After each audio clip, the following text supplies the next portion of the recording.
79 సంవత్సరాలు అయితే స్వతంత్రం వచ్చి ఇవాళ ఈ రాష్ట్రం ఉమ్మడి రాష్ట్రం తర్వాతనే తీసుకుందాం. ఇవాళ ఈ 11 సంవత్సరాలలో ఎన్ని వేల కోట్లు ఖర్చు పెడితే మరి అవే ఆవాసాలు, అవే గూడాలు, అవే తండాలు, అదే దుస్థితి ఎందుకున్నది? దాని గురించి మనం మారలే. ఎందుకు అదే కదా ఇప్పుడు గ్రామ పంచాయతీలు అయినాయి, గూడాలు అదేవిధంగా తండాలు ఇంకా ఎందుకు అదే పరిస్థితిలో ఉన్నాయి? ఎందుకు ఫండ్స్ అన్ని ఎక్కడ పోతున్నాయి? SC/ST సప్లాల్లో నిధులు కేటాయిస్తారు, మరి ఎందుకు ఖర్చు పెడతారు? ఎవరికి ఖర్చు పెడుతున్నారు? గత వేరే వేరే వాటికి పథకాలకు డైవర్ట్ చేసుకుంటూ పోతే పేపర్లో మాత్రం వేల కోట్లు చూపిస్తారు. ఇలా వాస్తవాన్ని దగ్గరికి వచ్చినప్పుడు అవి గూడాలు, అవే తండాలు, అవే ఆవాసాలు అదే పరిస్థితిలో ఉన్నాయి. ఒక బడి ఉండదు, బడి ఉంటేనేమో టీచర్ ఉండరు, టీచర్ ఉంటే పిల్లలు ఉండరు, పిల్లలు ఉంటే ఇలా మినిమం ఒక చాక్పీస్ లేనివంటి పాఠశాలలు ఉన్నాయి. ఏ గూడానికి పోయినా కనీసం రోడ్డు ఉండదు, ఒక విద్యుత్ లైట్ ఉండదు, ఒక శానిటేషన్ ఉండదు, ఒక ప్రైమరీ హెల్త్ సెంటర్ ఉండదు, ఒక ప్రైమరీ స్కూల్ ఉండదు, హై స్కూల్ ఉండదు, ఒక ఇంటర్మీడియట్ కాలేజ్ ఉండదు, డిగ్రీ కాలేజ్ ఉండదు. దీనివల్ల కదా భారత రాజ్యాంగం ఇచ్చినటువంటి విద్యతో కదా మన జీవితాలు మారాలి. ఇలా వాస్తవానికి 56లో ఉమ్మడి రాష్ట్రం ఏర్పడ్డప్పుడు 76లో మళ్ళొకసారి ఏరియా రిమూవల్ రిస్ట్రిక్షన్ యాక్ట్ ద్వారా చేర్చబడడం తప్ప ఇలా మేము కొత్తగా వచ్చి చేర్చబడలే. ఇలా ఏది ప్రతిసారి వీళ్ళు 76 చట్టం గురించి మాట్లాడుతున్నారు. కానీ ఇంతకుముందు నేను మీకు చెప్పినట్టు నిజాం టైంలో కావచ్చు, బ్రిటిషర్ టైంలో గిరిజనులకు ఉన్నటువంటి మేము ఆ రోజున ఉమ్మడి రాష్ట్రం ఏర్పడ్డ తర్వాత ఇలా 56 నుంచి 76 వరకు 20 సంవత్సరాలు మేము ఇలా రిజర్వేషన్లకు దూరంగా ఉన్నాం. రిజర్వేషన్ ఫలాలు మాకు రాలే రాజ్యాంగం అమలుకి వచ్చిన తర్వాత కూడా. సో ఆ కోల్పోయిన దాని గురించి ఎవరు మాట్లాడతలేదు? ఇలా 20 సంవత్సరాలు మాకు రిజర్వేషన్ ఉంటే ఇవాళ ఎంతో కొంత ఇంకా చదువుకునేటువంటి వాళ్ళు అవకాశాలు ముందుకు వచ్చేటటువంటి అప్డేట్ అయ్యే వాళ్ళం. ఎస్, దాని గురించి ఎవరు మాట్లాడతలేరు. 76 పట్టుకొని మాట్లాడుతున్నారు. వాళ్ళు ఎవరో చేసిందని తప్పకి ఇలా మమ్మల్ని బాధ్యత వహించమంటే మేమేం చేస్తాం? ఆ రోజున ప్రభుత్వాలు కావచ్చు, రాజకీయ నాయకులు కావచ్చు, మరి అక్కడ ఉన్నటువంటి ఏం జరిగిందో తెలియదు. దానివల్ల మేము నష్టపోయినాం. దాన్ని పట్టుకొని మీరు గిరిజనులు కాదు, గిరిజన జాబితాను తీశారంటే అదేవిధంగా కొంతమంది సోదరులకు అర్థమైతే లేదు. ఇవాళ రిజర్వేషన్ పాలసీ యొక్క లక్ష్యం ఏంది? రిజర్వేషన్లు ఎవరికి ఏ కేటగిరీలో ఎందుకు ఇస్తారు? ఇవాళ రాజ్యాంగంలో అంబేద్కర్ గారు ఏం పొందుపరిచారు? అవన్నీ అవగాహన లేకుండా ఇవాళ మీరు ఒక 5-6 రాష్ట్రాలను ఎస్టీలుగా ఉన్నారు, మిగతా దగ్గర లేరు అని అంటే, అదే బిర్సా ముండా కమ్యూనిటీ ఇలా ఆదివాసులకు దేవునిగా చూస్తారు. అదే కమ్యూనిటీ ఇలా అస్సాంలో ఓబీసీలుగా ఉన్నారు. ఈ తెలంగాణలో యాదవులు బీసీలుగా ఉంటే మిగతా రాష్ట్రాల్లో ఓసీలుగా ఉన్నారు. ఇవాళ ఇక్కడ ఉన్నటువంటి ముదిరాజ్ కమ్యూనిటీ బీసీలో ఉంటే మిగతా ఇక్కడ మన ఉత్తరప్రదేశ్లో కావచ్చు, మిగతా రాష్ట్రాలలో ఎస్సీలుగా ఉన్నారు. ఇక్కడ ఉన్నటువంటి రెడ్లు కావచ్చు, మిగతా కులాలు ఇలా ఓబీసీలుగా కర్ణాటకలో ఉన్నారు. సో ఇలాంటి వాస్తవాలు తెలియదు. ఇలా రాజ్కోట్కు సంబంధించినటువంటి కమ్యూనిటీకి సంబంధించినటువంటి ఆ రోజున చందా కమిషన్ కావచ్చు, లోకల్ కమిషన్ కావచ్చు, ఇవాళ వాళ్ళని ట్రైబల్ లిస్ట్ నుంచి తీసేయాలని చెప్తే ఇవాళ మహారాష్ట్ర నుంచో ఇంకో దగ్గర నుంచో మైగ్రేట్ అయ్యి వచ్చిన వాళ్ళు ఉన్నారు, వాళ్ళని తీసేయాలని చెప్పినటువంటి వాస్తవం ఉంది. అంటే ఒక కమ్యూనిటీ ఒక రిజర్వేషన్లు ఇవ్వాలంటే ఇవాళ ఆ రాష్ట్రంలో సంబంధించినటువంటి సామాజిక ఆర్థిక పరిస్థితులు ప్రకారం ఇస్తారు తప్ప ఇవాళ మనము ఒకటే కేటగిరీ మొత్తం దేశం మొత్తం కూడా ఒకటే కేటగిరీలో ఉంటారని కాదు. సో ఆయా రాష్ట్రాల్లో ఆయా పరిస్థితుల ప్రకారం ఏదైతే కేంద్రం వెసులుబాటు ఇస్తుందో ఆ కేటగిరీలో పెట్టడానికి అవకాశం ఉంటుంది. కానీ వీళ్ళు ఏమంటారంటే గిరిజన జాతికి అసలు వీళ్ళు వలస వచ్చిన జాతి ఇది కాబట్టి ఇందిరాగాంధీ ఆనాడు ఉన్న టర్మ్లో వీళ్ళను జీవోలో ప్రత్యేకంగా వీళ్ళ కోసం ఒక జీవో ఇంప్లిమెంట్ చేసి అందులో చేర్చడం జరిగింది తప్ప వీళ్ళకంటూ చరిత్రలు కానీ సంస్కృతులు ఏం లేవు అనేటట్టు ప్రొజెక్ట్ చేస్తున్నారు. ఉపేంద్ర గారు, ఒక గిరిజనులుగా ఒక తెగ గుర్తించడానికి ఈరోజు ప్రత్యేక ఆవాసాలు ఉండాలి. మొదటిది తండా అనేది నా ఆవాసం. మీ అందరికీ తెలుసు, తెలంగాణ మొత్తం కాదు ఎక్కడ తిరిగినా తండా అనేది ఊరికి అసలు సంబంధం లేకుండా ఉండేటువంటి ప్రాంతం తండా ప్రాంతం. అదేవిధంగా అక్కడ ఉన్నటువంటి రాజకీయ వ్యవస్థ కావచ్చు, న్యాయ కారోబార్ అనే వ్యవస్థ కావచ్చు. వాస్తవానికి 10 సంవత్సరాల కింద అసలు ఒక్క పోలీస్ స్టేషన్లో తండా నుంచి ఒక కంప్లైంట్ పోదండి. ఈ మధ్య కాలంలో రాష్ట్రం ఏర్పడకపోతున్నాయి, కానీ అసలు ఇంతకుముందు అలాంటి వ్యవస్థ లేదు. ఏది ఉన్నా కానీ అక్కడ తండా పెద్ద మనుషులు దాన్ని సాల్వ్ చేసేటువంటి ఒక న్యాయపరమైనటువంటి పరిపాలన విధానం కూడా ఈ తండాలో ఉంది. అదేవిధంగా ప్రత్యేక వేషధారణ, నా వేషధారణ, నా జాతి వేషధారణ ఎక్కడైనా ఇంకో దగ్గర ఉందని చూపించండి. నా భాష, నేను మాట్లాడే భాష ఇంకెక్కడైనా మాట్లాడతారా?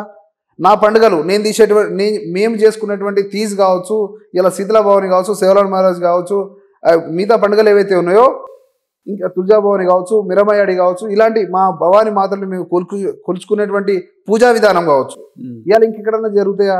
ఇంకెవరైనా చేస్తారా? ప్రకృతి ఆరాధకులం కదా. ఇవాళ తీజు ఇవాళ ప్రకృతిని ఆరాధించేటువంటి పండుగ. ఇవాళ శీతల రాయిని మొక్కినటువంటి ఇది, పశువుల్ని కడిగి వాటిని మొక్కినటువంటి జాతి ఇవాళ గిరిజన జాతిగా మేము ఉంటే ఇవాళ కాదని చెప్పడానికి ఏంది? ఇవన్నీ మేము చెప్పినటువంటి ఇంకెక్కడన్నా చేస్తారా? ఇవన్నీ ఎక్కడ చేయరు. సో ఇవి కదా, ఇవన్నీ తెలియకుండా ఇవాళ ఒక ఇన్స్టాగ్రామ్లో నేను మన ఒక ప్రెస్ మీట్లో మాట్లాడితే ఇవాళ మా సోదరులు ఆదివాసి సోదరులు అని చెప్పి ఇలా కొంతమంది ఇష్టం ఉన్నట్టు కామెంట్లు పెడుతుంటే బాధేస్తూ ఉన్నదండి. తెలియకుండా వాస్తవాలు తెలియకుండా అనవసరంగా ఎవరో రెచ్చగొడితే రెచ్చిపోయి ఇవాళ మనకు రావాల్సినటువంటి వాటి కోసం మనం కొట్లాడదాం. రాజ్యాంగ పరంగా ప్రభుత్వ పరంగా మనకు కావాల్సినటువంటి వాటి కోసం మేము కొట్లాడతాం. ఇవాళ ట్రైబల్ యూనివర్సిటీ కోసము ఈ రాష్ట్రంలో 2014లో ఏపీ రీఆర్గనైజేషన్ యాక్ట్లో పెడితే ఇవాళ మర్చిపోయినటువంటి చాలామంది ఇవాళ ఆ రోజున ఢిల్లీకి పోయి కొట్లాడి ఇవాళ అదే ములుగు ప్రాంతంలో 300 ఎకరాలు మొట్టమొదటి ప్రెస్ మీట్ కూడా ములుగులో అదే ప్రాంతంలో ఫౌండేషన్ వేసిన దగ్గర పోయి పెట్టేసి ఇవాళ సాధించే వరకు దాన్ని కొట్లాడినాం. ఇవాళ అదే ప్రాంతంలో ట్రైబల్ యూనివర్సిటీ పెడుతున్నారు. ఇవాళ వాటి కోసం దానికోసం కొట్లాడదాం. ఆ రోజున ఇంకో డిమాండ్ పెట్టినాం, 4 ఐటీడీఏ ప్రాంతాలలో 4 ట్రైబల్ రీసెర్చ్ సెంటర్లు పెట్టండి. ఇవాళ అమరాబాద్ కావచ్చు, ఏటూరు నాగారం కావచ్చు, భద్రాచలం కావచ్చు, ఉట్నూరు కావచ్చు, అక్కడ ట్రైబల్ జీవితాలు ఉన్నాయి. వాటికి సంబంధించినటువంటి రేపు అంతరించేటువంటి పరిస్థితి ఉంటుంది. ఇలా రాసే పరిస్థితి లేదు, వాళ్ళకు ఒక భాష లేదు, లిపి లేదు. ఇలా వాళ్ళు ఇక్కడ రాసుకోవాలంటే ఇబ్బంది అవుతుంది. వాళ్ళకు ఎడ్యుకేషన్ రావాలి. దానికోసం ట్రైబల్ రీసెర్చ్ సెంటర్లో ఐటీడీఏ ప్రాంతాల్లో పెట్టమని ఆ రోజున మేము డిమాండ్ చేసినాం. దానికోసం కదా నిలబడాలి. ఇలా చెంచుల పరిస్థితి ఏంది? ఇవాళ తోటి కానీ అందు కానీ ఇవాళ ప్రధాని కానీ ఇవాళ కొంతమంది ఇప్పుడు వాళ్ళ జీవితాల గురించి ఎవరు మాట్లాడాలి? అది మనము ఏంటంటే మీరు పనిచేసే మీరు నడిపే సంఘంలో కూడా గోండ్లు కోయలు చెంచులు ఉన్నారు కదా మీ దాంట్లో. మా సోదరులు ఉన్నారు, ఎరకలు ఉన్నారు, గోండు ఉన్నారు, కోయ ఉన్నారు, అందరిని కలుపుకొని కొట్లాడినాం. ఇవాళ ట్రైబల్ రిజర్వేషన్ కోసము గత ప్రభుత్వంలో 6 నుంచి 10% కోసము ఆమన్ నిరాదీక్ష సైతం చేసినాం కదా. ఆ రిజర్వేషన్ ఫలాలు వచ్చినప్పుడు వీళ్ళందరికీ అందుతున్నాయి కదా. మరి ఎందుకు మనం ఎక్కడైతే కొట్లాడాలనో ఏదైతే మనకు అవసరమో దాని మీద కాకుండా అనవసరమైనటువంటి విషయాలు రావడం వల్ల, విద్వేషాలు రెచ్చగొట్టడం వల్ల ఇలా మనకి ఇబ్బంది. ఇంకెవరో చూసి దాన్ని నవ్వుకుంటారు తప్ప ఇలా మన జీవితాలు రేపు పొద్దున వచ్చి బాగు చేసేవాడు ఎవడు లేడు. కాబట్టి అదే చెప్తా ఉన్నాం సోదరులకి, ఇలా అనవసరంగా మనం ఏదో రెచ్చిపోయి ఇంకేదో అవకాశాలు ఇంకోరికి ఇవ్వడం కంటే ఇలా మనకు రావాల్సినటువంటి రాజ్యాంగం ప్రకారం ఇలా జీవో నెంబర్ 3 పోయిందండి. అదే ఏజెన్సీ ప్రాంతాల్లో 100% గిరిజనులకి ఇలా అవకాశాలు, ఉపాధి అవకాశాలు ఉన్నటువంటి జియోని ఇలా సుప్రీంకోర్టు మీద కొట్టేసింది. దాని మీద కలిసి కొట్లాడదాం. రేపు కేంద్ర ప్రభుత్వం మీద కొట్లాడదాము, రాష్ట్ర ప్రభుత్వం మీద కొట్లాడదాము. ఇవాళ దానికోసం కొట్లాడితే కదా మన బిడ్డలకు రేపు అక్కడ ఉపాధి వచ్చే అవకాశాలు ఉంటాయి. గిరిజనుల్ని వ్యతిరేకించే ఒక వర్గం ఏమంటది అని అంటే, మాకు రావాల్సిన రాజకీయ అవకాశాలు కానీ, విద్యా అవకాశాలు కానీ, ఉద్యోగ అవకాశాలన్నీ కూడా గిరిజనులే తీసుకుపోతున్నారు, మాకు ఇంకా రావట్లేదు, ఇంకా మేము ఏజెన్సీ ప్రాంతాల్లోనే ఉంటున్నాం, మా జీవితాల్లో ఎలాంటి మార్పు లేదు, అభివృద్ధి లేదు, కాబట్టి వీళ్ళని తొలగించాలి అంటారు. అయితే ఇక్కడ మనం అర్థం చేసుకోవాల్సింది ఏంటంటే, ఇప్పుడు 10% రిజర్వేషన్ ఉంది ఈ రాష్ట్రంలో. 10%లో దాదాపు 7.5% లంబాడీలే ఉన్నారు. ఓకే, పాపులేషన్ పరంగా. సో 2.5%, 3% వరకు వాళ్ళు ఉంటారు. సో 7 ఒక దగ్గర నిలబడి 3 ఒక దగ్గర నిలబడి ఆటోమేటిక్గా 7 ఎక్కువ కనబడతారు. వాళ్ళకి మెజారిటీ ఉంటుంది. కనబడేటప్పుడు కళ్ళకు కనబడేటప్పుడు కూడా ఆటోమేటిక్ కనిపిస్తారు. సో ఇక్కడ మేజర్ పాపులేషన్ ఉండడం వల్ల ఇలా వాళ్ళకి ఎక్కువ కనిపిస్తుండేమో, కానీ నిజంగా అదే 7.5%లో దాదాపు 1.5% మాత్రమే కొంత చదువుకున్నారు తప్ప ఇలా ఎన్ని తండాలలో మనం లెక్కలు తీద్దాం. ఇవాళ వాళ్ళ జనాభా ఎంత, వాళ్ళకి ఎక్కడ అన్యాయం జరుగుతుంది, వాళ్ళు ఏం పని చేస్తారు, వాళ్ళకు రావాల్సిన అవకాశాల గురించి మాట్లాడదాం. వాళ్ళకి చదువు ఎట్లా, ఇప్పుడు మీకు ఇంతకుముందు చెప్పినట్టు ఇలా ప్రైమరీ స్కూల్ నుంచి ఇలా డిగ్రీ వరకు మినిమం. ఇలా చూడండి ఒకసారి. ఇంకో విషయం ఏంటంటే, ఇదే ట్రైబల్ ప్రాంతంలో ఖమ్మం కావచ్చు, ఆదిలాబాద్ కావచ్చు, మేజర్ ట్రైబల్ పాపులేషన్ ఉన్నటువంటి జిల్లాలు 2, కానీ ఒక్క గవర్నమెంట్ యూనివర్సిటీ లేదండి. స్టేట్ యూనివర్సిటీ ఒక్కటి లేదు. మరి ఎందుకు మనం అడగవద్దు? ఒక యూనివర్సిటీ మనకు ఎందుకు రావద్దు? మన ప్రాంతంలో మన దగ్గర ఎందుకు గవర్నమెంట్ డిగ్రీ కాలేజీలు ఉండదు, గురుకులాలు ఉండదు, ఇలా ఏకలవ్య పాఠశాల ఉండదు, నవోదయాలు ఎందుకు ఉండదు? ఇలా మనకెందుకు స్కూల్స్ ఉండొద్దు? మనకెందుకు ప్రైమరీ హెల్త్ సెంటర్? ఇలా మనం చాలాసార్లు వర్షాలు పడ్డప్పుడు పేపర్లలో చూస్తాం, చాలా బాధేస్తూ ఉంటుంది. ఇవాళ కడుపుతున్నటువంటి ఒక ఆడబిడ్డని ఇవాళ వాళ్ళ సోదరులు వాళ్ళందరూ కూడా మంచం మీద భుజాలు వేసుకొని వాగులు వంకలు దాటుతూ హాస్పిటల్ తీసుకెళ్లాల్సిన పరిస్థితి వచ్చింది. ఇంకా దుస్థితిలో 70 సంవత్సరాల స్వతంత్ర భారతదేశంలో నా బిడ్డకి, నా ఆడబిడ్డకి అదే బాధ ఎందుకు ఉండాలి? దానికోసం కదా మనం అడగాల్సింది, నిలబడాల్సింది, కొట్లాడాల్సింది. అది పక్కన పెట్టి మనం ఏం మాట్లాడుతున్నాం ఈరోజు? ఇవాళ మనకు అక్కడ విద్యుత్ సౌకర్యం సరిగా లేకుండా ఎవరైనా బయటికి వెళ్తే, ఇవాళ చీకటి రాత్రిపూట బయటికి వెళ్తే ఇలా పాములు, తేళ్లు కలిసి ఇలా చనిపోతున్న పరిస్థితి. దాని గురించి ఏదో మనం మాట్లాడాలి. మన బిడ్డలకు చదువు ఎట్లా కావాలని మాట్లాడాలి, అక్కడ ఉపాధి అవకాశాలు ఎట్లా కావాలని మాట్లాడాలి, అక్కడ ఇలా కంపెనీలు ఎట్లా రావాలని మాట్లాడాలి. దానికోసం మనం మాట్లాడకుండా ఇలా అనవసరమైనటువంటి విషయాన్ని తీసుకొచ్చి మరొకసారి మనోభావాన్ని కానీ ఆత్మగౌరవాన్ని దెబ్బతీసేటువంటి ప్రక్రియ కొంతమంది చేస్తూ ఉన్నారు. ఖచ్చితంగా మా సోదరులకు ఎలాంటిది అది లేదు, మాకు తెలుసు. ఎందుకంటే మేము చాలాసార్లు చాలామందితో ఈరోజు కలివిడిగా ఉన్నాం, మాట్లాడుతున్నాం, చేస్తున్నాం. ఇలా ఆ ప్రాంతంలో ఉండేటువంటి వాళ్ళు చాలామంది మాకు చెప్తా ఉన్నారు, మేము అందరం అన్నదమ్ములు లెక్క ఉంటాము, ఇలా చాలా ప్రతి దగ్గరలో కలిసి మేమందరం ఉంటామని చెప్తా ఉన్నారు మాట్లాడుతుంటే. కానీ కొంతమంది స్వార్థ రాజకీయాల కోసం వాడుకుంటామంటే మాత్రం ఖబర్దారు. అనవసరంగా మొత్తం కొంతమంది కుహాన మేధావులు, కొంతమంది రాజకీయ పార్టీ నాయకులు కావాలని చేస్తూ ఉన్నారు. వాళ్ళు కనుక మాకు తెలిసినప్పుడు మాత్రం మేము ఏ విధంగా వాళ్ళకి జవాబు చెప్పాలో ఆ విధంగా జవాబు మాత్రం చెప్తాం. డెఫినెట్గా శరత్ నాయక్ గారు, మీరు ఇందాక చెప్తుంటే నా కళ్ళల్లో నీళ్ళు వస్తున్నాయి. ఎందుకంటే నేను కూడా మీ ఆర్గనైజేషన్లో మీతో పాటు విద్యార్థి ఉద్యమాల్లో కలిసి తిరిగినాం కాబట్టి ఇప్పటి వరకు ఎక్కువ 80% మంది మన పల్లెలలో మన తండాలలో ట్రైన్ అంటే ఏందో తెలియదు, చక్కగా ఒక బస్ అంటే ఏందో తెలియదు, లేదంటే ఒక బైక్ అంటే ఏందో తెలియదు, ఒక ఆటో అంటే ఏందో తెలియని పరిస్థితులలో కూడా ఉన్నారు. ఎవరైతే మా జాతి కోసం మేము పనిచేస్తున్నాం అని అంటున్న నాయకులు మనకు రావాల్సిన హక్కుల గురించి మాట్లాడాల్సింది పోయి, లేదు మనలో మనమే ఈ రకంగా ఈ ఘర్షణలు ప్రేరేపించేలాగా మాట్లాడడం, దీన్ని ఎట్లా చూస్తారు, ఏం చెప్తారు మీరు? ఎందుకంటే మీరు రాష్ట్రం అంతటా మీ ఆర్గనైజేషన్ ద్వారా మీరు తిరిగిన సందర్భాలు ఉన్నాయి, పరిస్థితులు ఏందో మీకు తెలుసు, అందుకు అడుగుతున్నాం. వాస్తవానికి ఇలా రాష్ట్రంలో అటు అమరాబాద్ చెంచుల నుంచి మొదలు పెడితే ఆదిలాబాదు, భద్రాచలం, ఏటూరు నాగారం, ఇటు భైంస వరకు మొత్తం గిరిజన ప్రాంతాల్లో చాలాసార్లు తిరగడం జరిగింది, చూడడం జరిగింది. వాళ్ళ యొక్క జీవన విధానం కావచ్చు, జీవన పరిస్థితులు కావచ్చు, ముఖ్యంగా తాగునీరు, వాళ్ళకి అక్కడ ఏదైతే డ్రింకింగ్ వాటర్ కూడా సరిగా ఎవరికైనా నీళ్ళు కావాలన్నా కానీ 3-4 కిలోమీటర్లు వెళ్ళి తెచ్చుకునేటువంటి పరిస్థితి ఇంకా ఉన్నది. రోడ్లు లేని పరిస్థితి, ట్రాన్స్పోర్టేషన్ లేదు. ఇలా ఒక బస్సు గుడంకి పోయే పరిస్థితి లేదు ఇప్పటి వరకు. అంటే మనం ఏ స్థితిలో ఉన్నాం? మనకు రావాల్సింది ఏంది?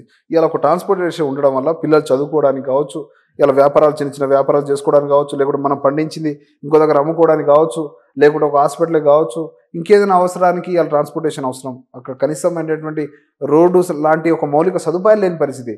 ఇలా ఒక ప్రైమరీ హెల్త్ సెంటర్లో ఒక డాక్టర్ ఉండి, ఒక 2 నర్సులు ఉండి, 4 ట్యాబ్లెట్లు జ్వరం వస్తేనో ఇంకోటి ఇంకా చిన్నది వస్తే కూడా చూడలేని పరిస్థితులు ఇలా ప్రైమరీ హెల్త్ సెంటర్ లేవు. ఇలా మన పశువులకు సంబంధించి వాటికి వ్యాధులు వచ్చినా ఇంకేదైనా జరిగినా కానీ ఇలా ఒక వెటనరీ హెల్త్ సెంటర్ లాంటివి ఈరోజు లేని పరిస్థితి.